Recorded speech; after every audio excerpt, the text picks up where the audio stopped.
Hey, bienvenidas y bienvenidos a este encuentro sobre la espiritualidad del laico. Hoy vamos a hablar sobre una de mis épocas favoritas, que es la época de los dominicos y de los franciscanos. Hola a todos. Siempre había querido hacer algo diferente en los videos porque yo la verdad es que no soy youtuber, yo no sé cómo me metí a hacer estas cosas, pero ya vamos a tratar de hacer la cosa algo diferente. Y la verdad es que no sé cómo, así que auxilio. Bueno, ya dicho esto, digamos algo sobre esta época. Eh, los franciscanos y los dominicos nacen en un periodo de la iglesia que es un poco bastante convulso y particular y diferente. ¿Qué ocurre en esa época?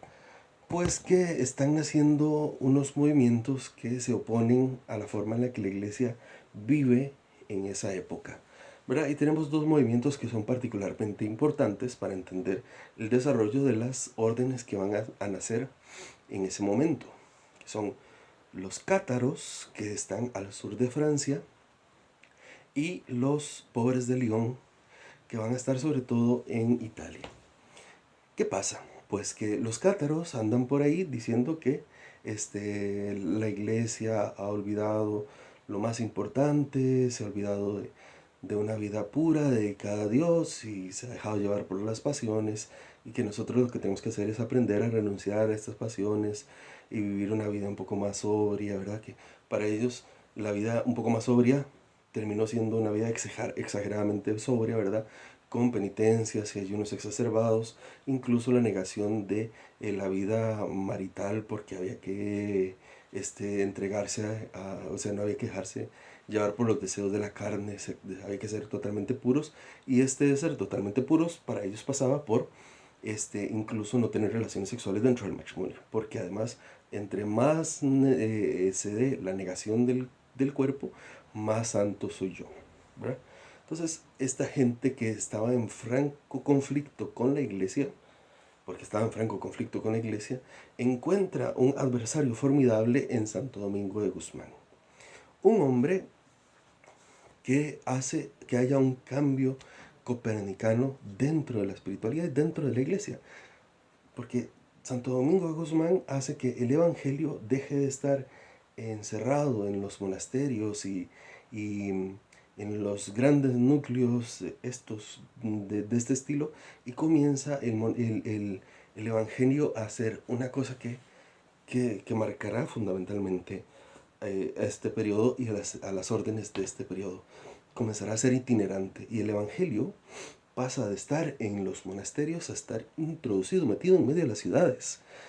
Y este es el gran cambio. Por eso es que la orden que él funda es la orden de los predicadores. Que los frailes dominicos tienen la experiencia de que hay una necesidad profunda del pueblo por conocer la verdad. Alguien tiene que anunciarles esa verdad, y ellos son los que se sienten enviados por Dios a ser evangelizadores, a ser anunciadores de una buena noticia.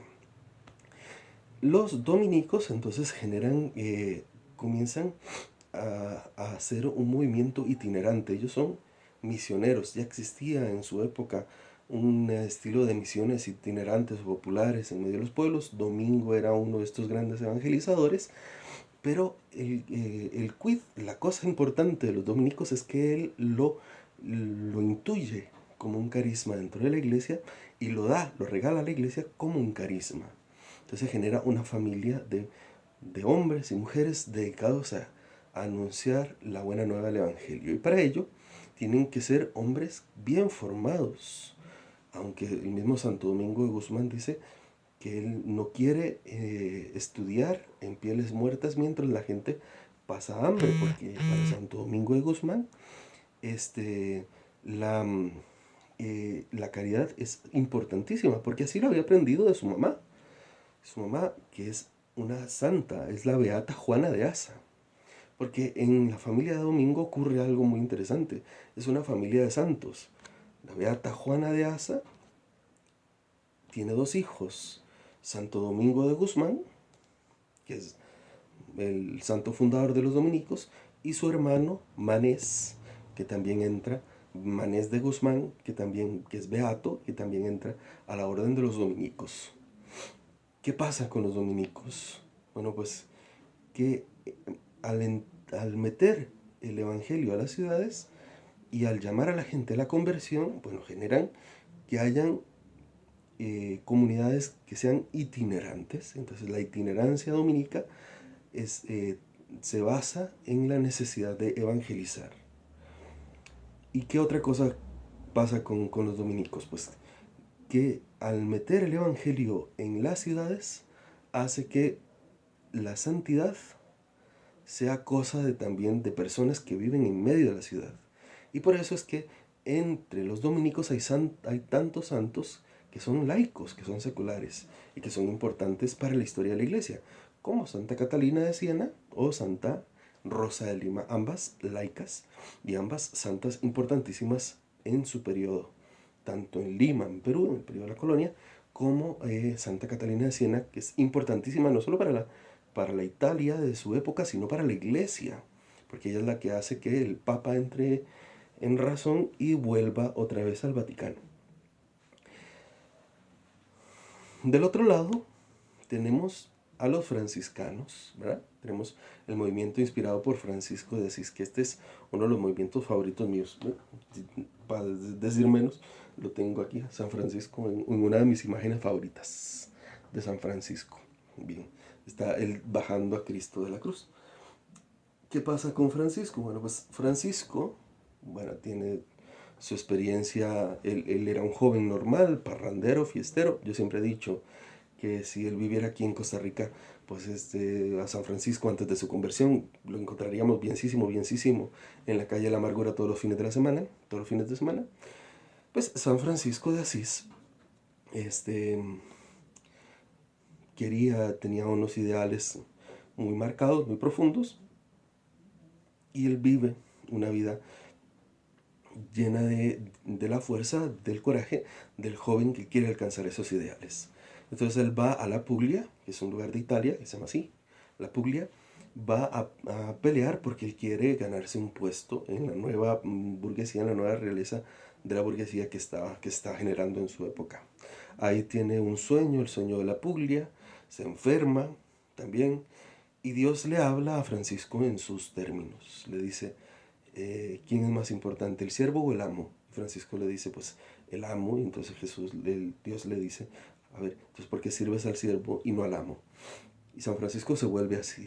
Y entonces sucede estos relatos que son como tradicionales para hablar sobre la conversión de Francisco. ¿Cuáles son? El relato del crucifijo de San Damián y el relato del encuentro con el leproso, ¿verdad? Ante el crucifijo de San Damián, Francisco oye la voz que le dice, Francisco, ve y repara mi iglesia, que como ves amenaza ruinas, pero se ve que el relato que más le gustaba a Francisco contar sobre su experiencia de la conversión es el relato del leproso. Cuando San Francisco ve al leproso, lo pone en el testamento él, como el momento en el que él se convierte. Dice, para mí era muy amargo ver leprosos, pero el Señor me condujo en medio de ellos y practiqué con ellos la misericordia. Y lo que me era amargo se me volvió dulzura de alma y cuerpo. Esto lo dice Francisco, ¿verdad? Y Tomás de Celano, Beato Tomás de Celano, dice que San Francisco un día iba en su cabalgadura, vio a un leproso y en lugar de devolverse como era su costumbre, se apió del caballo, se acercó, le dio unas monedas de limosna y le besó la mano. Yo siempre he dicho que en realidad el encuentro con el leproso y el encuentro con el crucifijo de San Damián en realidad es un mismo relato. O sea, lo que nos están contando es exactamente lo mismo. ¿Y qué nos dicen? Pues yo lo que creo, lo que ocurrió en realidad es que Francisco en el leproso encuentra a Cristo, encuentra a Jesús que le dice, mira este cuerpo mío, este cuerpo que se cae a pedazos, es mi templo que amenaza ruinas, porque el cuerpo de un leproso se cae a pedazos, porque es todo lo que produce la lepra, ¿no? Entonces, ¿ves este cuerpo mío que es mi templo, que se cae a pedazos? Ve a repararlo. Entonces ahí entiende uno que en realidad el encuentro con el crucifijo de San Damián y el encuentro con el leproso es un mismo y único encuentro. Bien. A partir de ahí, San Francisco se genera todo un movimiento en torno a él que Bueno, comienza a tener compañeros, hermanos. Él mismo dice en Testamento capítulo 14, Testamento numeral 14 dice, y el Señor me dio hermanos, ¿verdad? Y luego afirma, y nadie me dijo qué debíamos hacer, así que yo puse unas partes del Evangelio, las puse como norma de vida. Y luego se la di al Papa para que las aprobara. Entonces, ¿cuál es la norma de vida del franciscano? La regla, la norma de vida del franciscano es vivir el santo evangelio de nuestro Señor Jesucristo, siguiendo sus huellas. Seguir las huellas de Cristo generará después toda una escuela, que es la secuela Christi, ¿verdad? Y además es la cita de San Francisco, la cita bíblica que San Francisco más le gusta usar, ¿verdad? Que es 1 Pedro capítulo 2, versículo 21.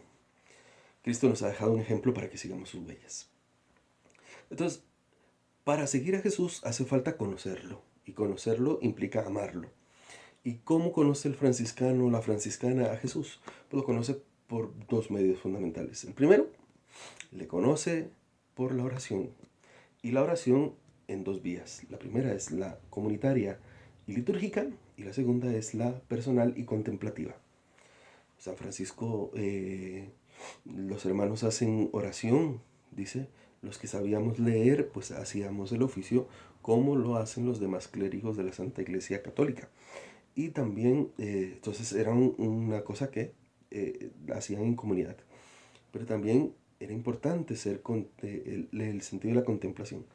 Porque en la contemplación uno se encuentra con Dios a quien ama, delante de quien es verdaderamente el ser humano. Porque recordemos que San Francisco de Asís lo afirma en una de sus admoniciones. El ser humano es lo que es ante Dios y nada más. Entonces, estos son los dos momentos de la oración. Pero también, a la par de la oración, el franciscano conoce a Jesús, lo reconoce, lo encuentra en el encuentro con el otro que está pasándola más mal. Sobre todo en el que le está pasando más mal, en el pobre, y en el que la estaba pasando peor en su época, que era el leproso, ¿verdad? Y hay un tercer momento que es importantísimo para el franciscano, y es encontrar y hallar a Dios en la creación, que la creación hable de Dios.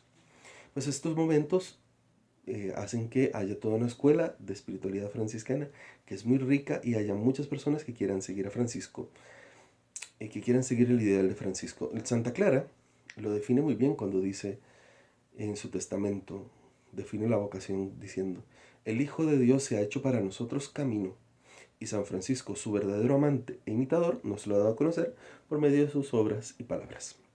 El franciscano no sigue a Francisco, sigue a Jesús, que se ha hecho para nosotros camino, y que le reconocemos en las palabras y en los gestos de Francisco. Bien, hay muchas personas que lo siguen a Francisco y se meten como hermanos, pero también muchas mujeres que lo siguen y se meten como hermanas. Pero hay muchas otras que en medio de las ocupaciones de la vida diaria quieren seguir a Francisco y lo siguen sin abandonar su vida diaria, que son los penitentes o la tercera orden seglar franciscana. Entonces tenemos grandes aportes a la santidad de la iglesia como Beato Luca y Bonadonna, que es un matrimonio, que es los primeros que entran a la orden de los penitentes, a la tercera orden secular, la orden seglar de San Francisco. Pero también tenemos a San Luis Rey de Francia, a Santa Isabel de Hungría, a Santa Isabel de Portugal, que son santos de la órbita de San Francisco. Entonces, ¿cuál es el aporte que hace las órdenes itinerantes? Porque el franciscanismo también es itinerante, al igual que los dominicos, solo que la itinerancia franciscana está en el hecho de ser pobres, ¿verdad? Son pobres, no pueden tener nada en este mundo y por tanto son itinerantes. Bueno, pero la pobreza itinerante de los franciscanos los vuelve evangelizadores, y la itinerancia evangelizadora de los dominicos los vuelve pobres, ¿verdad? Esta es una cosa muy bonita de decir, de paso, que a mí siempre se me olvidan decir estas cosas bonitas. Entonces, ¿qué aportan estas órdenes a la experiencia de la fe, de la experiencia del laicado? Pues meten el Evangelio a las ciudades, O sea, que el Evangelio ya no está metido solo en los monasterios, ¿verdad? Sino que se mete en la vida diaria en las ciudades. Y es un llamado constante a la conversión, al hacer penitencia en el lenguaje de los franciscanos de la primera hora, a hacer penitencia. Y este llamado a la conversión, tanto de los dominicos como de los franciscanos, hace que la santidad aparezca en el horizonte de la gente que vive en la ciudad. Y esto es una cosa muy bella para nosotros. La santidad ya no es algo exclusivo, sino que vuelve a ser también de dominio de las personas que vivimos en el día a día. Y, y ellos también aportan una cosa muy importante para nosotros. Yo creo que lo hacen, no sé si lo hacen sin querer o queriendo. Es que como tenemos que aprender nosotros a ser santos, pues ¿cómo lo hacemos? Pues teniendo un director, una directora espiritual. Entonces se llamaban padres y madres espirituales. Y esta es una gran aportación a la espiritualidad del laico. El tener una dirección espiritual y sentirse familia. Y yo creo que esto es muy importante para todos nosotros y nosotras, que estamos caminando en este querer adentrarnos en la espiritualidad del laico. Un abrazo a todos y a todas, ojalá que hayan disfrutado de este relato, de este momentico de la espiritualidad del laico. Yo es que lo disfruto mucho, a mí me divierte mucho hablar sobre San Francisco y Santo Domingo, que son mis santos favoritos. Un abrazo a todos, que Dios los bendiga y los guarde. Si ustedes creen que esto les sirve a alguien más, pues ahí se lo comparten. Y nos vemos la próxima. Pues ya solo nos quedan 2 videos para terminar el curso de espiritualidad del laico. Hasta luego.